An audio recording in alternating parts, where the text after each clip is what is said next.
I guess that sometimes it really is your best friend who does you in the back. Rice helps it on, Havertz inside, Erdogan. It wasn't just a defeat, it was a meltdown.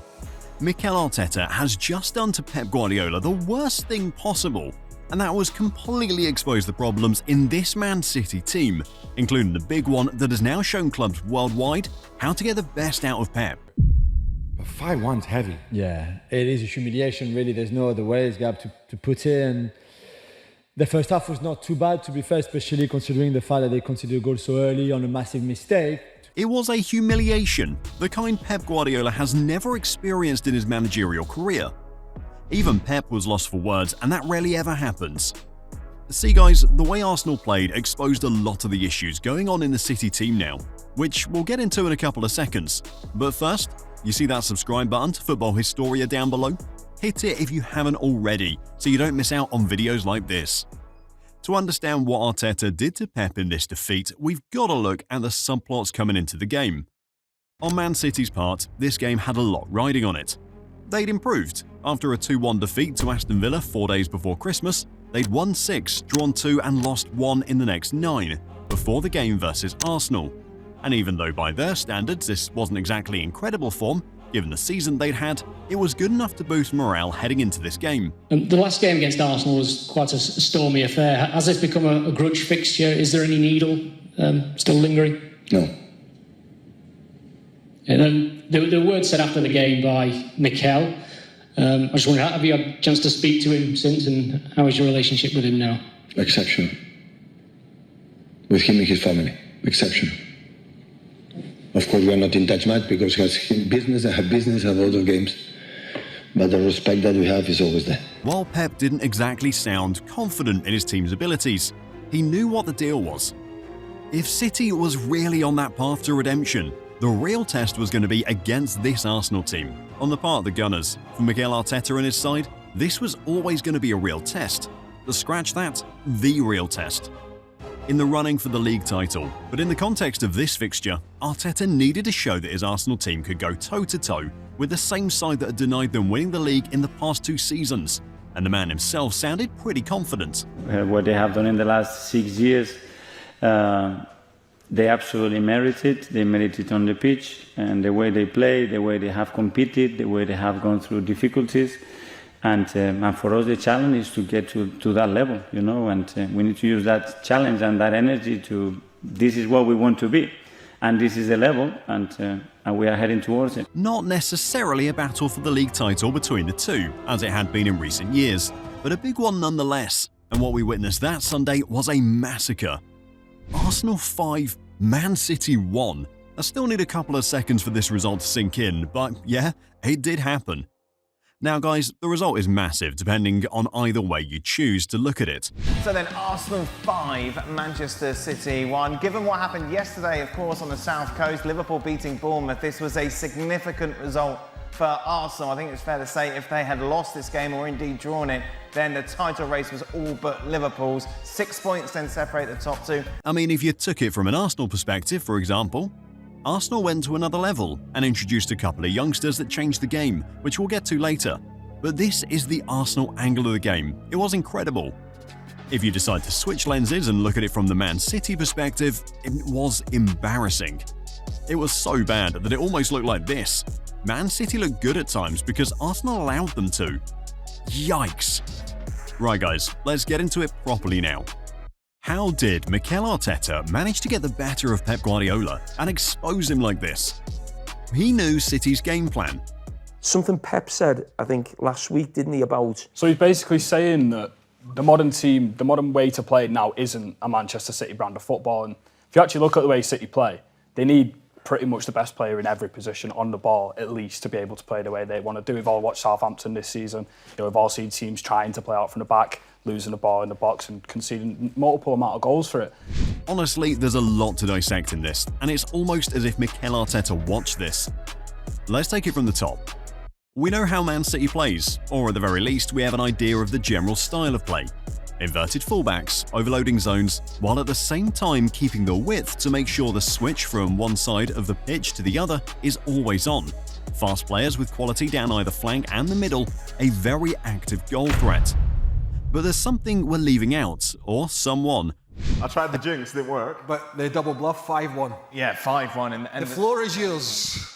Where would you like me to begin? Well, I think what we talk about is just the game overall, which was actually, you didn't have a horse in the race, was a fun match. Again, we will get to how City needs to play more without him. But still focusing on this particular aspect, Rodri is a big part of Pep's system. The key. Why? At the base, that's where it starts from. The physicality and control he brings in midfield allows the rest of the game to flow. Stopping opposition attacks, proper positioning, being able to progress with the ball, a complete holding midfielder in the sense, the screen between defense and attack. So how did Mikel Arteta get the better of Pep in this regard? Let's replay that clip again. Talked about the likes of Brighton, Bournemouth and Newcastle. All three teams have managed to get results against Pep this season, and Pep himself has even admitted to this tactic we're about to point out. And after we could not contribute, it's normal. We are not able to 90 minutes right now. And yeah, we played really good first half. And moments of the second, they made a step up. They changed the players with the physicality of Alanga, with João Pedro and the other ones, the pace they have. We have players with a few training sessions in his legs, like Kyle and other players. But we lost again. Hold it right there. That's the moment. That's the one. Physicality and pace. Pep knows this, and now it seems like the rest of Europe is beginning to catch up to it. On paper at least, City opted for a 4-2-3-1 system with Bernardo Silva and Mateo Kovacic at the base. On Arsenal's part, it was a 4-3-3 shape with Thomas Partey and Declan Rice at the base and midfield, while Martin Odegaard had the double job of being almost everywhere and getting involved in every sequence of play. So what are we trying to point out here then? By using players like Declan Rice and Thomas Partey, Arteta was able to have physically imposing midfielders in the middle of the park who were able to overrun City in that position. The tactic wasn't a gamble. It's almost as if Arteta knew this was going to happen. Then again, it gets even more interesting. Myles Lewis-Skelly at left back, a midfielder playing out of position, who in the end inverted to add to the midfield numbers, and Arsenal had caught out City's player with step one. City wanted to overload that central area, where they'd formed a box full of creative talent. Then keep Savinho out wide, and once he was free, he was supposed to become the outball to get into the box. With the physical aspect of the game on lock, the next step in Arteta's plan of catching Pep out was the press. Odegaard taking a much higher position than in previous weeks. This was because they wanted to stop City from accessing the centre of the pitch, where four of their players formed a box. By keeping his wingers deeper and narrower, Arteta was able to cover these players and prevent City from building centrally. And there was an additional benefit to this approach. With Odegaard back in the front line of the press, Arsenal were able to benefit from his off-ball intensity higher up the pitch, as he helped force the two turnovers that led to their best chances of the game. As explained in the clip, instead of pressing with the usual 4-1-4-1 system, Arsenal pressed in that 4-4-2 shape. Kai Havertz and Martin Odegaard on each centre-back. But again, there's more. To point this out, let's look at Arsenal's first goal. John Stones plays a risky pass into Manuel Akanji, and immediately, once the front players realise this, they sense a danger. If we pause the clip right here, to the moment Akanji receives the pass from John Stones, look at the clever positions the Arsenal players pick up. Leandro Trossard is already behind him closing down. Declan Rice has taken up a smart position of closing the space, as well as the passing lane to Mateo Kovacic, and Kai Havertz behind, blocking the pass to Ederson, which means Akanji is trapped. So in theory, while Arsenal did score from Akanji's inability to sort out his feet, it could have gone wrong in three other ways if he picked the other options. To further back this up, it happened again.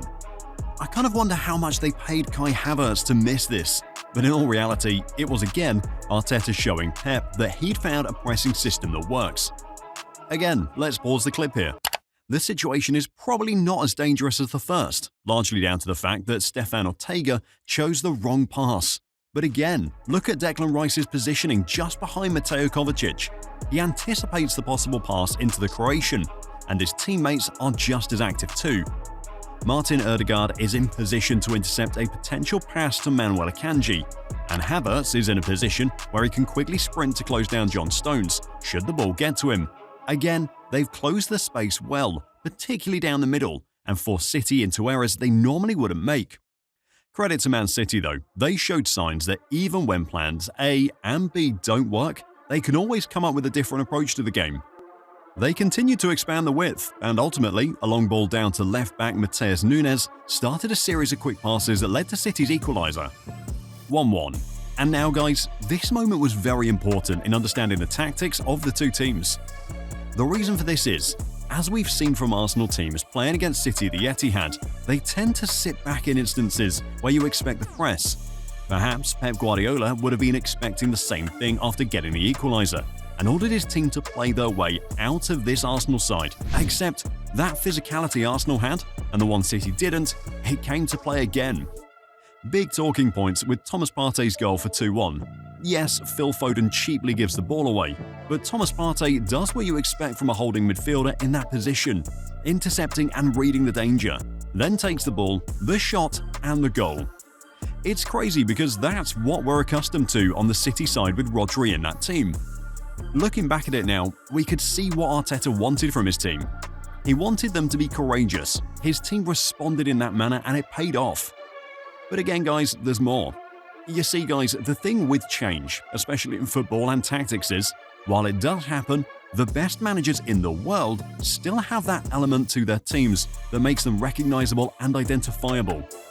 For example, with a Jose Mourinho-led team, you expect them to be defensively resilient, the same way you expect a Carlo Ancelotti-led side to be very efficient on the counter-attack. It isn't any different with Pep, because if there's one thing that hasn't changed over the years, it's his use of fullbacks in inverted roles. And in this position, let's just say Arteta took a page off his friend's playbook. Miles Lewis-Skelly's goal is the perfect example. Again, similar to the Partey goal, these are the kinds of goals you expect from a City team, and yet Arteta has got on his side to perform like this against Pep's City. The battle wasn't just physical, it was mental too, just like Arteta would have wanted.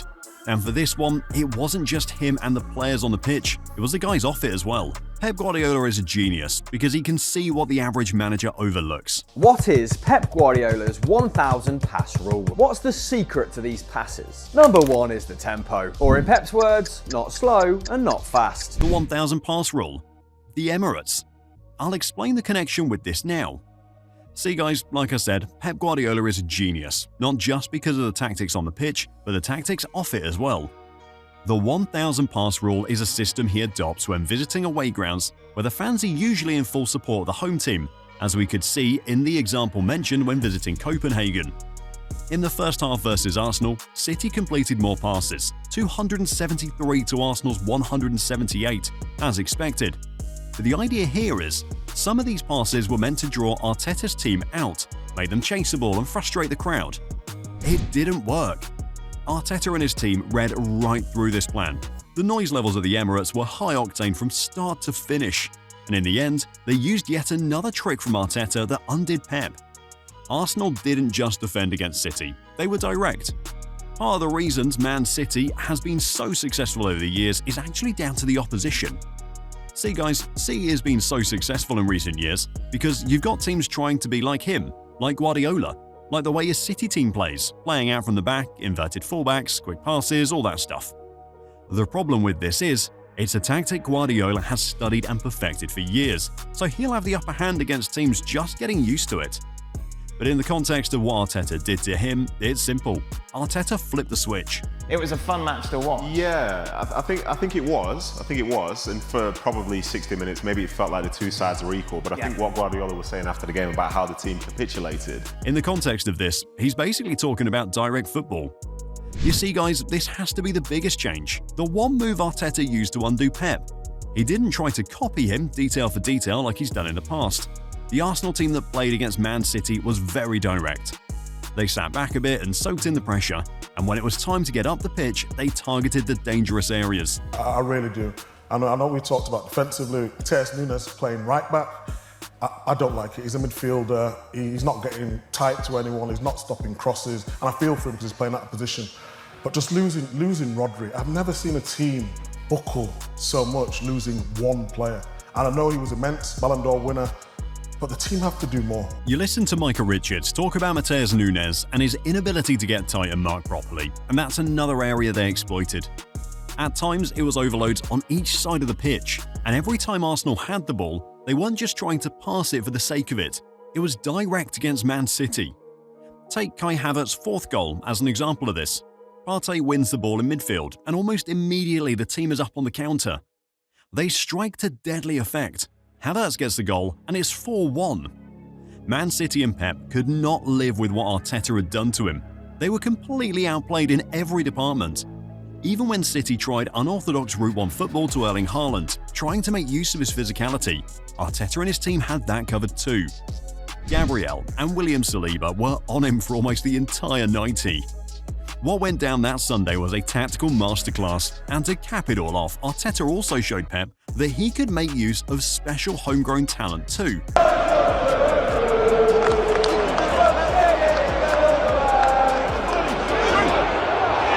Ethan Nwaneri with the fifth goal. The icing on the cake, Arteta's demolition of Pep complete. So now we know how Arteta managed to get the better of Pep. What does this mean for the rest of Europe then? If you're a Man City fan, this is not good. They've got a fixture list that includes the likes of Real Madrid home and away, there's Newcastle in there and Liverpool as well. And by the time this video gets out, we could be talking about a City team that's gone even beyond rock bottom. What Mikel Arteta has done is worked on the existing blueprint in facing Man City. We've seen it this season. The defeats we mentioned earlier to Bournemouth, Brighton, Liverpool, Spurs, and now Arsenal. All these teams have played direct football against City's controlled style of play, and it's brought the results to win games. Still though, despite all of this, you can't take anything away from Pep. He's a genius and has been for years. The moment the world got to know was when he hands down disgraced one of the world's very best in the biggest match of 2011.